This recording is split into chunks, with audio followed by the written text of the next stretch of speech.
नमस्ते। आज हम वाक्य के भेद पढ़ेंगे। वाक्य की परिभाषा और उसके अंग हम पढ़ चुके हैं। वाक्य के भेद, वाक्य के दो भेद होते हैं। कौन कौन से होते हैं? एक अर्थ के आधार पर,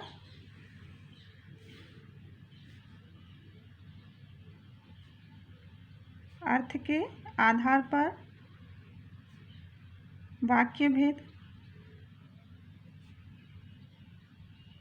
दूसरा है आपका रचना के आधार पर।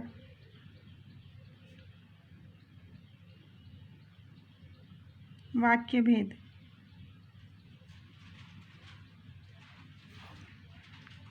अर्थ के आधार पर वाक्य के 8 भेद होते हैं। कितने भेद होते हैं? 8 भेद होते हैं।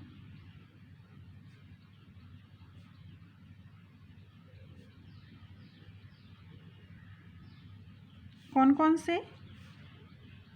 पहला है आपका विधानवाचक वाक्य,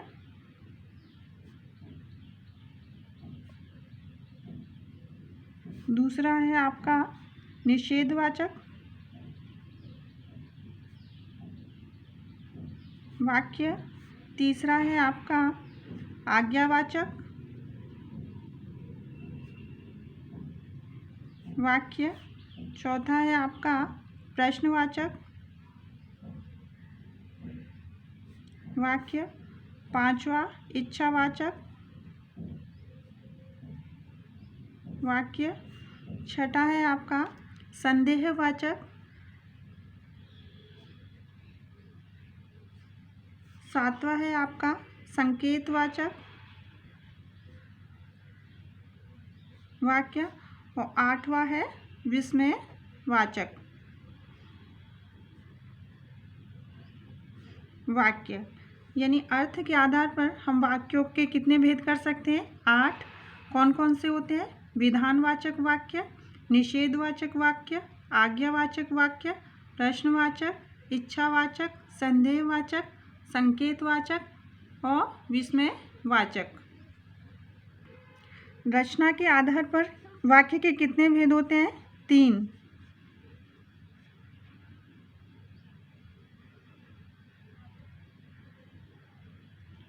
कौन से होते हैं? नंबर 1 है आपका सरल वाक्य, नंबर 2 है आपका संयुक्त वाक्य और तीसरा है आपका मिश्रित वाक्य। क्योंकि आपका जो सिलेबस में है रचना के आधार पर वाक्य भेद है, तो इसलिए हम क्या पढ़ेंगे? रचना के आधार पर वाक्य भेद। सबसे पहले आता है आपका सरल वाक्य।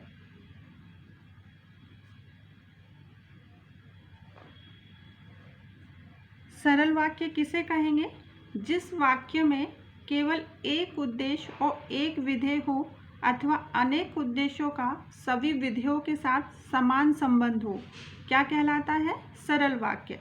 यानी एक उद्देश्य होगा और एक ही विधेय होगा, मगर कभी कभी अनेक उद्देश्यों के साथ अनेक विधेयों का भी संबंध मिलता है। किसमें? सरल वाक्य में। इसलिए कह सकते हैं कि जब किसी वाक्य में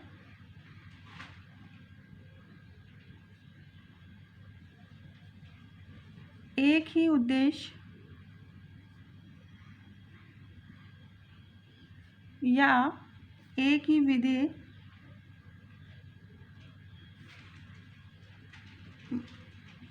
व एक ही विधेय, उसे हम क्या कहते हैं? सरल वाक्य या साधारण वाक्य।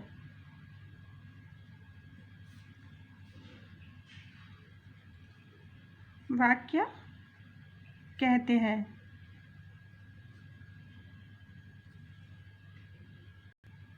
जैसे उदाहरण देखिए, घोड़ा तांगा खींचता है। यानी किसके बारे में बात हो रही है बेटा? यहाँ घोड़े के बारे में बात हो रही है। तो ये हमारा क्या हो जाएगा, उद्देश्य।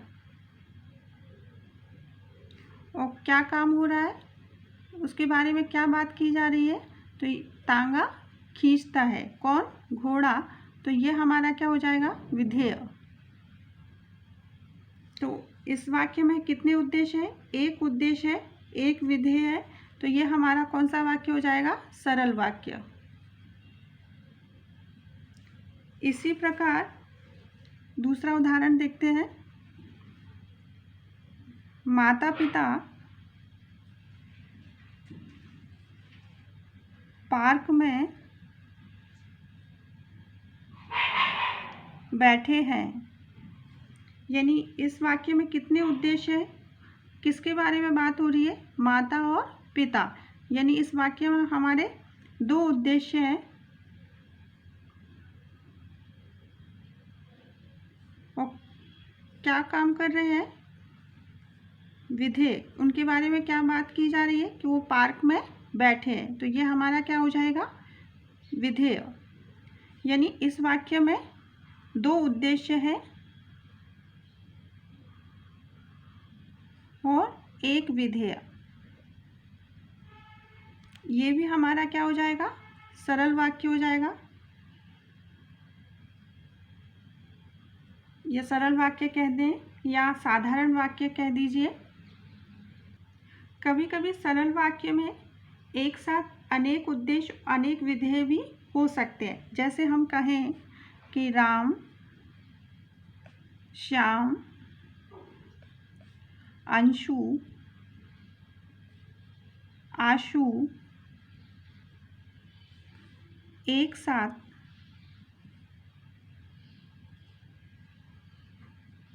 खाते, पीते,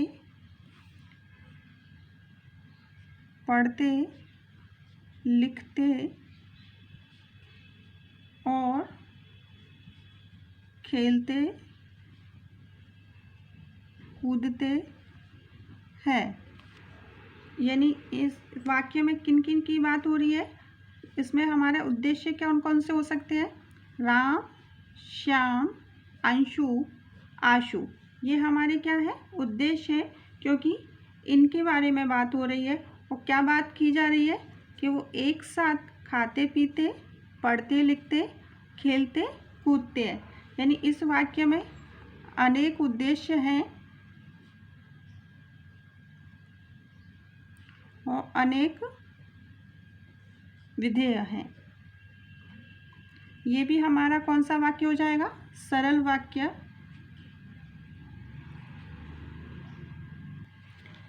एक और उदाहरण देखते हैं। जैसे मैं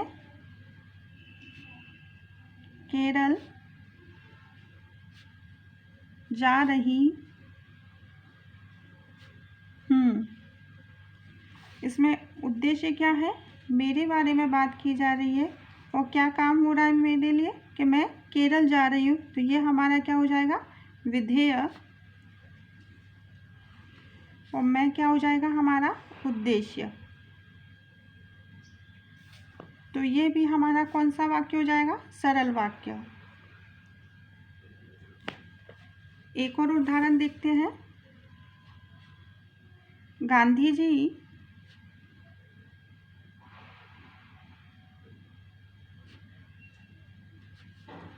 सत्य और अहिंसा के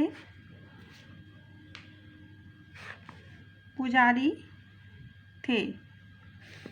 किसके बारे में बात हो रही है, गांधी जी के बारे में बात हो रही है, तो ये हमारा क्या हो जाएगा, उद्देश्य। और सत्य अहिंसा क्या हो जाएगा, हमारा विधेय। यानी एक उद्देश्य भी है और इसमें हमारा दो विधेय हैं। कितने विधेय हैं, दो। तो ये भी हमारा कौन सा वाक्य हो जाएगा, सरल वाक्य। इसी तरह आपकी जितनी बुक में है आप उनका अभ्यास कीजिएगा। जितना अभ्यास करेंगे उतने ही आपको समझ में आएगा।